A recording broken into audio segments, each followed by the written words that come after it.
Hello friends, welcome to Rainbow Flavors. இன்னைக்கு நம்ம எல்லாருக்குமே ரொம்ப பிடிச்ச பொரி உருண்டை எப்படி பண்றதுன்னு தான் பார்க்க போறோம். இது ஒரு 15 நிமிஷத்துலயே ஈஸியா டக்குன்னு செஞ்சு முடிச்சிரலாம். இப்போ அதை நம்ம எப்படி செய்யறதுன்னு பார்த்தறலாம்.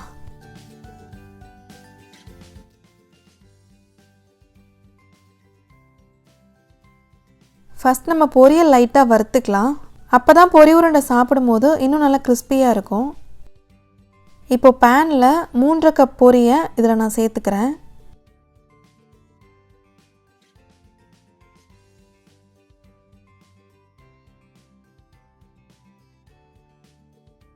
இதை மீடியம் ஹீட்டில் வச்சுட்டு வறுத்துக்கலாம்.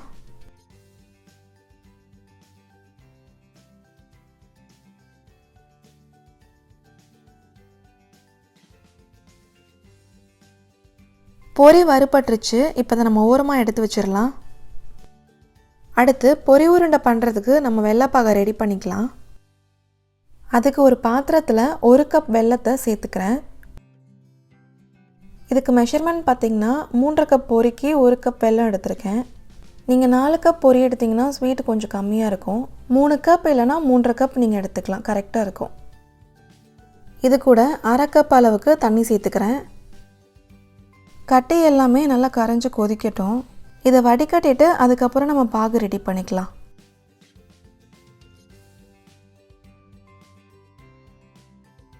வெல்லம் ஓரளவுக்கு நல்லா கரைஞ்சிருச்சு. இது இன்னும் நல்லா கரைஞ்சி கொதிச்சு வரட்டும். வெல்லம் நல்லா கரைஞ்சிருச்சு. இப்போ இதை நம்ம ஃபில்டர் பண்ணி எடுத்துக்கலாம். இதை ஒரு ஸ்டீல் வடிகட்டி வச்சு வடிகட்டிக்கோங்க.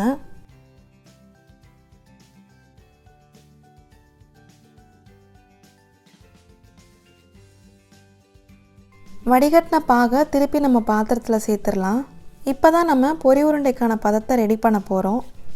பதம் எப்படி இருக்குன்னு காட்டுறேன் உங்களுக்கு. பாகை கொதிக்கும் போது இதில் 1 டேபிள் ஸ்பூன் நெய் சேர்த்துக்கலாம்.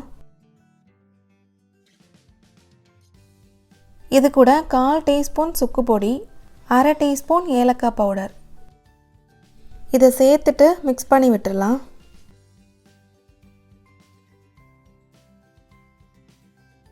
இதுக்கு பதம் தான் ரொம்ப முக்கியம். வெள்ளைப்பாகோட பதத்தை கரெக்டாக கொண்டு வந்துட்டால் பொரி உருண்டை கரெக்டாக வந்துடும். இப்போ நம்ம பாகை செக் பண்ணி பார்த்துடலாம். அதுக்கு பிளேட்டில் கொஞ்சமாக தண்ணி எடுத்துகிட்டு இந்த மாதிரி சேர்த்துருங்க. சேர்த்தோன்னே அது தண்ணியில் கரையக்கூடாது. பாருங்கள், தண்ணியில் கரையில் பால் மாதிரி ரவுண்டாக ஃபார்ம் ஆகிருக்கு. கையில் கூட எடுக்க முடியுது. இது தக்காளி பதம்னு சொல்லுவாங்க. அதிரசத்துக்கெல்லாம் இந்த பதம் தான் நம்ம எடுத்துக்கிறோம். ஆனால் பொரி உருண்டைக்கு இதை விட திக்கான பதம் வேணும். அதனால இன்னும் ஒரு 2 நிமிஷம் இது கொதிக்கட்டும்.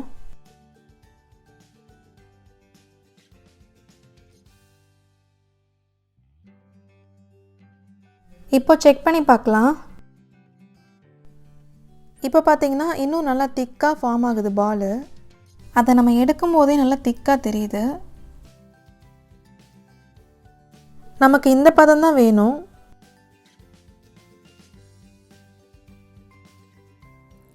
இதை இந்த மாதிரி போட்டிங்கன்னா நல்ல கல் மாதிரி சவுண்டு வரும். இதுதான் கரெக்டான பதம்.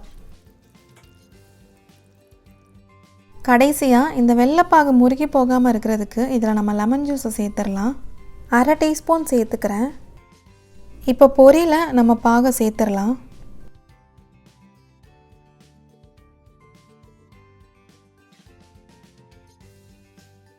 பாகை நல்லா சூடாக இருக்கும் போதே கிளறி விட ஸ்டார்ட் பண்ணிடலாம். பாகில் பொரியை போட்டு கிளறாமல் பொரியில் பாகை ஊற்றி கிளறி விடுங்க.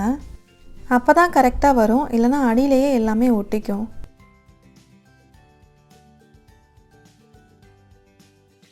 இது கிளறி விடுறதுக்கே 1 நிமிஷம் 2 நிமிஷம் ஆகிடும்.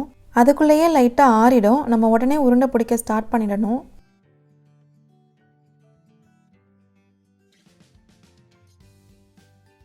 இப்போ இதை நல்லா மிக்ஸ் பண்ணி விட்டாச்சு. இதில் நம்ம இப்போ உருண்டை பிடிச்சிடலாம். கையில் கொஞ்சமாக நெய் தடவிட்டு இதில் நமக்கு வேணுங்கிற சைஸுக்கு உருண்டை பிடிக்க ஸ்டார்ட் பண்ணிடலாம். நல்லா டைட்டாக பிடிக்கணும். இந்த மாதிரி கையில் வச்சு ப்ரெஸ் பண்ணால் கரெக்டான ஷேப்பில் வந்துடும்.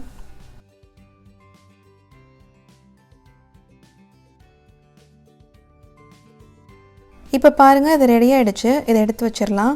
இதே மாதிரி ஒன்று ஒன்றா நம்ம ரெடி பண்ணி வச்சிடலாம். ரொம்ப ஆறிட்டா உருண்டை பிடிக்க முடியாது. ஆறுறதுக்குள்ளே ஃபாஸ்ட்டாக டக்கு டக்குன்னு பிடிச்சிடணும். நல்லா கிறிஸ்பியாக சூப்பராக பொரி உருண்டை ரெடியாக இருக்குது. பொரியை நல்லா கிறிஸ்பியாக வச்சுட்டு பாகுபதத்தை கரெக்டாக ரெடி பண்ணிட்டாவே பொரி உருண்டை சூப்பராக வந்துடும். இதை நீங்களும் உங்கள் வீட்டில் ட்ரை பண்ணி பார்த்துட்டு கமெண்ட்ஸை சொல்லுங்கள். மறக்காமல் ரெயின்போ ஃப்ளேவர்ஸையும் சப்ஸ்கிரைப் பண்ணுங்கள். தேங்க்யூ.